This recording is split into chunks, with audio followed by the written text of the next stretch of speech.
Here at Unlimited Cosmetology, we are now offering our aesthetic program and services to the public.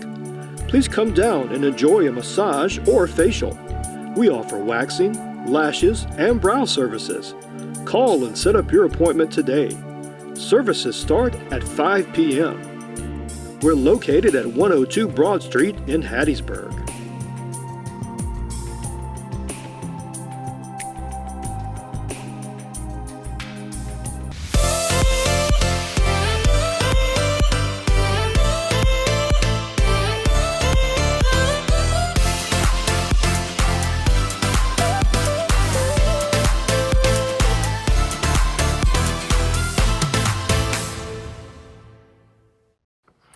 Well, hello. I'm so excited that you joined me. I guess you say every time I come on TV, I'm excited. But guess why I'm excited today? Because I have with me my niece, and her name is Dr. Faith Derrick.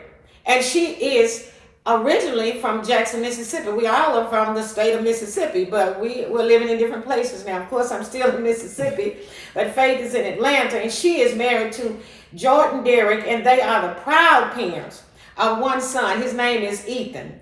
And Faith holds a doctoral degree in Homeland Security with emphasis in school shootings. And we all know, if you are a parent, if you are a grandparent, if you're a sibling, if you are an aunt and uncle, this program today is going to be something that you are going to be interested in, because we know how prevalent school shootings are today. So we're here today to try to give you some information to help you know how to deal with this kind of thing when you are sending your children off every morning to school. I've talked too much, Faith, without shaking your hand. Thank you for being my guest today. Yes, Mr. Hopkins. Thank you for having me. Oh, you are so welcome. Now, Faith, why did you choose to major in Homeland Security? Well, I chose Homeland Security. Well, my major is criminal justice, Homeland Security. My emphasis is Homeland Security. But I chose Homeland Security because I love to study school shootings. Some people think it's weird. Some people may say I'm crazy, but I just love school shootings. I love to study about it. Right. I have this certain thing about crime, and I love to study the minds of serial killers, mass shooters. Wow. You know. You like criminal minds programs then? I do. Okay. I watch a lot of Investigation Discovery. Okay. You know, I could watch Investigation Discovery all day, every day. Deadly Women, I could watch it all day, every day. I just love to study it. But the motivation behind my research was Columbine. The Columbine school massacre. Right. That was the first big shootings that we learned about. It was. Yeah. Even though there were previous school shootings prior to Columbine, like one school shooting in Arkansas, and also Pearl High School. Right. Pearl High School happened in Absolutely. 1996. Columbine happened in 99. I could tell you the reason why Columbine happened from the beginning to the end, why the shooters chose that date, why they did what they did. I can tell you from the beginning to the end all about Columbine. Yeah. Faith, do you think that maybe other students got the idea of school shooting from what happened at Columbine? I do. I know for a fact. If you would, and you could read it for yourself, but one thing about it is the previous school shootings like Uvalde, even the recent school shooting, Appalachia, all of these shooters, they were inspired by Dylan Klebold and Eric Harris. Eric and Dylan, they were the shooters that did the Columbine massacre. They would tell you. And these kids, they weren't even, especially the recent school shooter, he wasn't even thought of when Columbine occurred back in 99. Right, he wasn't born. No, he wasn't even born. He wasn't born. But he heard about it. And he was inspired by these two individuals. But the thing about it is that they wanted to leave a mark. Eric and Dylan, they wanted to leave a mark. And these kids want to leave a mark. They said that Dylan and Eric inspired them to do what they did. Now, Faith, we're going to go back down to Love Temple Church and talk now. We're going to talk some church talk. Okay. So, what you're saying is, just like good things can be transmitted to people, bad things can be transmitted to people as well. And we are models. Everybody is a model for someone. And so these other students were modeled for these students, and it's transmittable. Very much transmittable. Wow. Well, they wanted to. They committed suicide, but they wanted to leave a mark. They wanted to be remembered for the biggest school, and at that time, it was the biggest school shooting. Now, in this day and time, it's not the biggest school shooting but at that time it was. Because it was Pearl, close to Jackson, Mississippi, right? Yes. And then what was the next one? It was Pearl, and then Columbine, and then you had Sandy Hook. Yeah. And then you had Virginia Tech. You had so many. Do you have any studies on how many there have been? Oh my goodness. Ooh. Minister Hopkins, there probably been about, since Columbine, I think it's been about 30 school shootings. Wow. Over 30. It's not a biased thing. It can happen anywhere, any place, any time. It can happen anywhere, any place, any time, but research shows that school shootings are more prone to happen in white suburban areas. Studies show that. Does it say why? And it will happen by the hands of white males between the ages of 12 to 18 years old. Wow. Now, it can happen by anyone. Right. Anyone.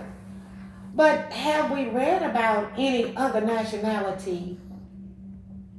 I mean, Virginia Tech was done by an Asian. Okay. I think he was 19 years old. Yes, but most school shootings, the most recent one, Appalachian, he's a white male. He was 14 years old. Of course, just one I was just telling you about, Columbine, Daniel Harris and Dylan Cleboyd, they were 17 to 18 years old. Now, Sandy Hook, he was a white male. Now, he was like 23 years old. Adam, he was 23 years old. But yes, most school shootings, they happen. Dylan, the one who did Pearl High School shooting, he was 16 years old. White He's male. still in prison. White male. Yes. But 12 to 18 years old, yes, ma'am. They're more likely to. Well, I guess the next question that I'm going to ask, you've probably already covered. Are there certain commonalities among people who commit these crimes? You know, do they have certain characteristics of things that they do or the way that they act? You know. Yes, they always say to look for signs. Kids who act differently. You know, the most recent one, Appalachia, I know that one of the survivors of the Appalachia school shooting, she said that this young man, he used to walk in class, and she said that he'll just get up and he'll just walk out of class sometimes. He didn't get permission. He would not get permission. He'd just walk out of class. You know, they're usually very quiet. They would act very distant. Yes, you know, they will always act very distant. And also, another sign, you know, which they did not have this back then during Columbine Day, but they have it now, social media. Yeah. Kids, they put everything on social media. That's a great sign, and that's one thing to look for.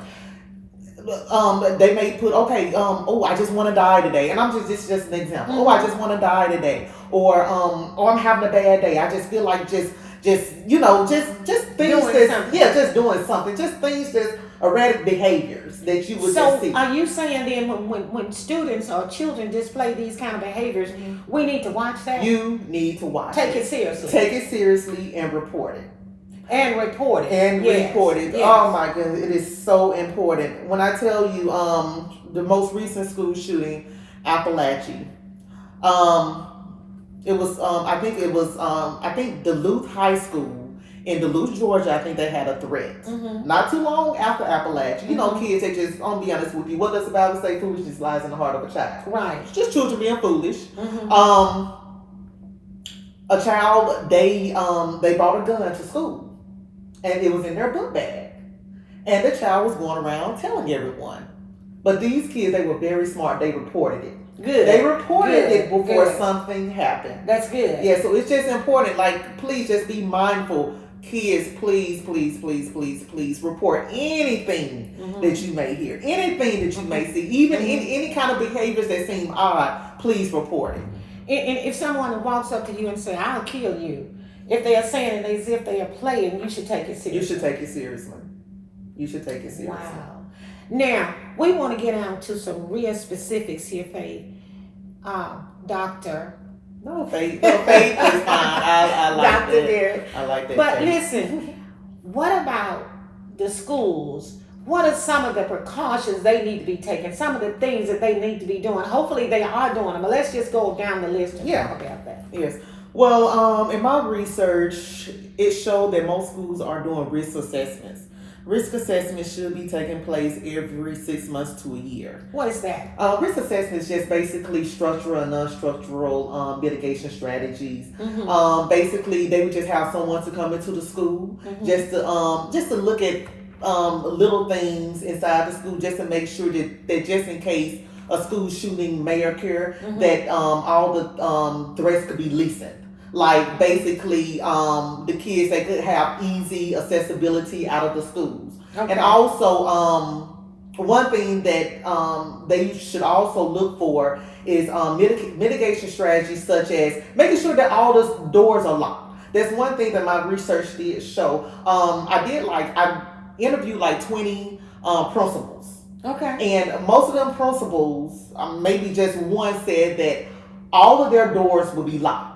Okay. Throughout today. Make sure that every door is locked. And that's one thing that to this very day, just honestly, it makes me upset.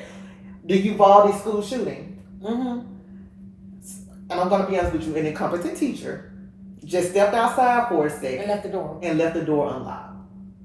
Easy accessibility for the killer to come in and shoot up 20-some students and kill 2 teachers. So, even if you're just going to step out for a second, you need to have that door locked, because I'm sure they have the security code to get back in. Yes. But don't even go through the side or the back door. Go through the front door, because that front door will always be unlocked. When I was looking for participants for my research, I went to the Keeler High School. The school just right up the street from where I live. So I went to the Keeler High School. They wouldn't even let me in. Their security was tight. The security was extremely tight. What they did was they spoke to me through an intercom. That's good. And they asked me what did I want. And this was during the summertime. Oh, wow. The students weren't even there. The students weren't even there. Yes. So that school is protected. Yes, they are. Yes. And when you told them who you are, did you have to show your ID or anything to get in? I did. Wow. I did. And I still could not go past a certain point. Yes. So are you suggesting that all schools need to have this kind of tight security? All schools need to have tight security. All schools, they have SROs. I'm going to be honest with you. School resource officers, they're great to have, but I believe that they need to be armed. I believe that they need to be armed.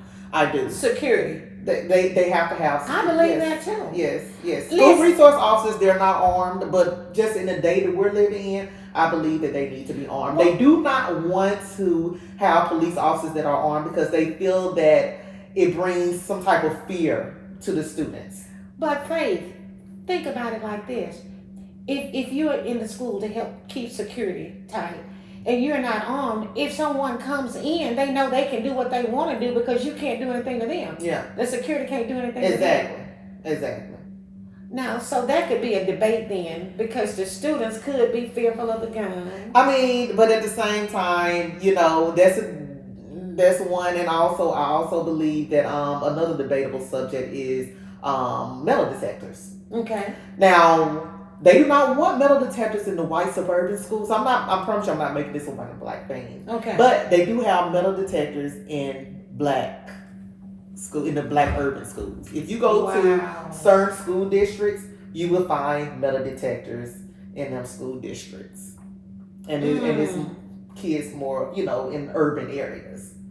And the reason being why they have metal detectors in their schools is because, yes, they are more likely to bring guns to school and weapons to school. But in the white suburban schools, they are more likely to carry out a school shooting. Wow. Interesting study. Even though the black urban area could bring more guns to school, but they don't carry out the crime like they do. No, they do not. This is some interesting information you're giving us today. Listen, We're going to have to take a break. And when we finish with the break, we're coming back because we have a lot more information to give you. You stay tuned. We'll be right back. For a donation of $10 or more, we would like to send you a copy of our signature keychain. For a donation of $20 or more, a copy of our book, Speeches for Any Occasion. We accept PayPal and Cash App.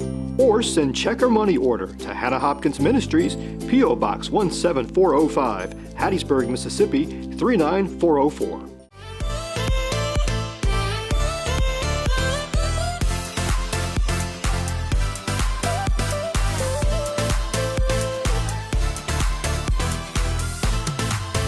In case you're joining us for the second part of the program today, I have as my special guest my niece, Dr. Faith Derrick, who resides in the Atlanta area.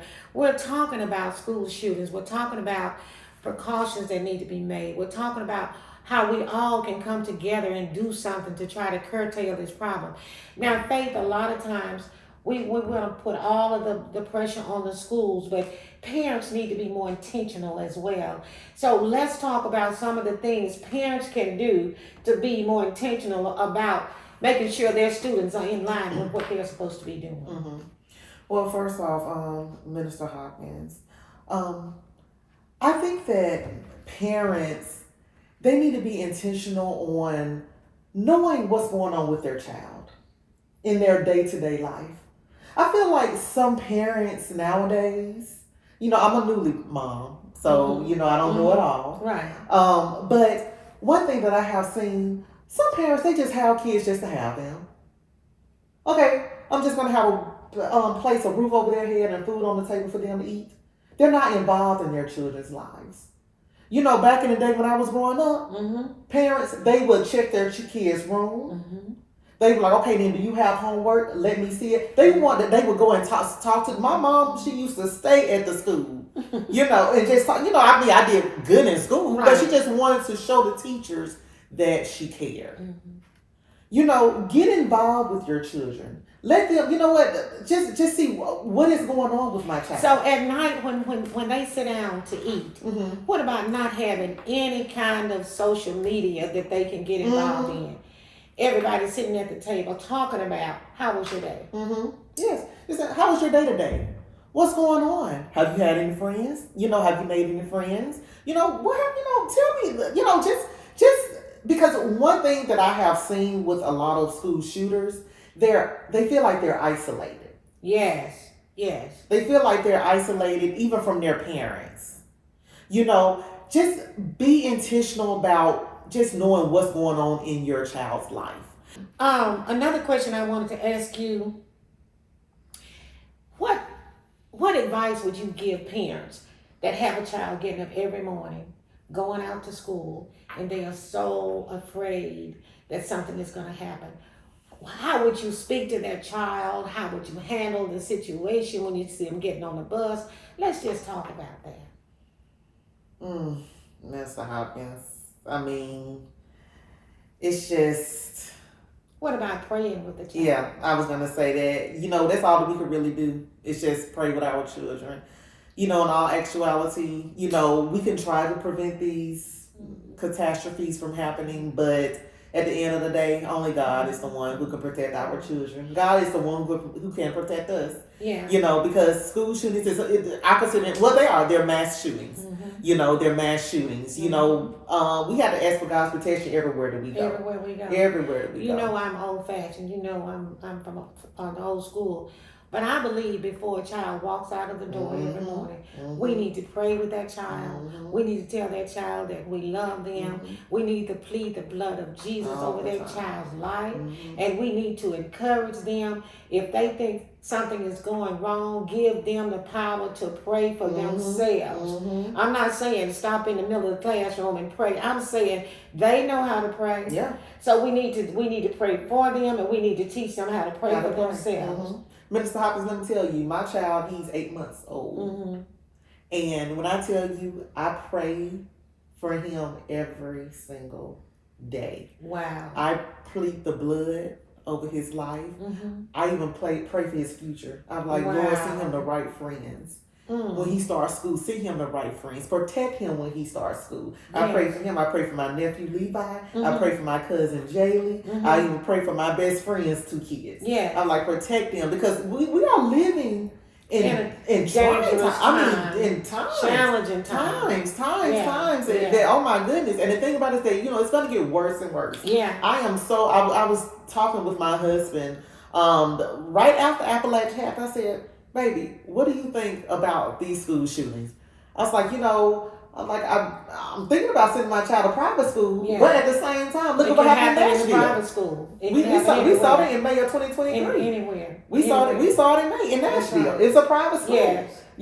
So it's not as likely to happen in private school, but it happens. Mm-hmm. Yes, ma'am. So the only thing that we can do is pray. Yeah. Pray for God's protection every day. Absolutely. Now, I don't know how much more time we have left, because we'll get back to the questions, but there might be someone watching this program and saying, I'd like to get her to come to my district or to my community or to my church to do a seminar or something of that caliber. Is there a way, would you be willing to go first of all? Oh, yes, I would love to go. Okay. I love to talk about school shootings. Okay. I love to discuss this issue because it is an epidemic that is affecting not only students, but it is affecting the community all over. Right.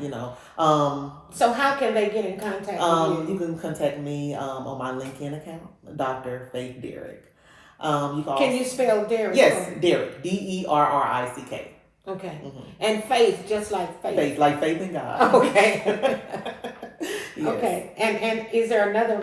I'm also on Facebook, Faith Derrick, and I am also on Instagram. Faith Derrick. It's not Dr. Faith Derrick because they don't allow you. Okay. Can they email you? Yes, you can email me at faith.derrick@yahoo.com. Faith FAITH DERRICK@yahoo.com. So what we're going to try to do, we're going to try to get the producer to put this on the screen. So if anybody wants to contact you, they can. Yes. That's right. Yes, please. Right. Now, what would you say to the schools that are not tightening up on their security? Tell them some things, just list some things they need to do that we talked about earlier. I know what you said about the see-through book bags. Talk about that. Yes. I know that schools have not, most schools, I don't think that any school have mandated this. I believe that clear book bags will be great to have in our schools. Just mandating clear book bag schools.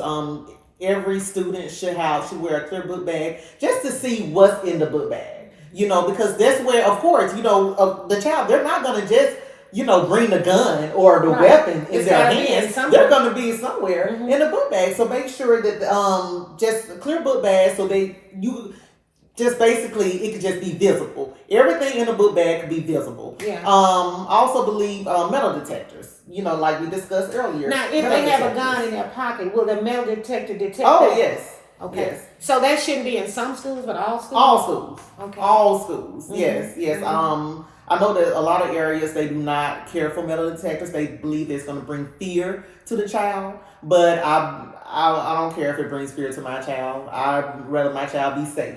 What was the most important, being fearful of being dead? Amen. If this is going to help save the child's life, we need to go to the extreme of what we need to do. Yes, ma'am. Yeah. Yes, ma'am. Now, what about having a strategic plan as to what children are supposed to do, whether they're on the playground, in the cafeteria, in the hallway, in the classroom? Should there be a strategic plan that they should follow? Well, basically, they tell you, and I'm pretty sure they have basically went over this, but they tell you that if you do hear gunshots, a certain alarm should go off in the school. And they tell you to turn off all the lights in the classrooms and basically just barricade yourself in the classroom. They tell you just to probably put a chair or something under the doorknob so that the killer or cannot get in. And they tell you do not open the door. So basically, if an innocent victim may just leave out the classroom and the school shooting occurs while the victim is out of the classroom, Don't let them back do in. not let that victim, yes, do not let that person in. I don't care if they're knocking on the door, trying to get in, you do not open that door at all. Because the shooter might come. Because it could be the shooter. Appalachia, the recent school shooting that happened in Winder, at Appalachia High School, they said that the shooter had just left out the classroom because he just would just get up and randomly leave. But he actually went to his locker to get the weapon. He came back to the classroom. The doors had automatically locked. The classroom right across from his classroom, their door was wide open. He could not enter into his classroom, but he went across the hallway and he just started shooting up the classroom. Well, let me ask you that. With that being said, should a teacher's classroom door be locked every day? That's great. I think it should. I think it should. Because anybody could. But if the security is tight before they get to the classroom, it's different. But it could be a child inside of the school who commit the act. Mm-hmm. So the doors need to be locked. The doors need to always be locked.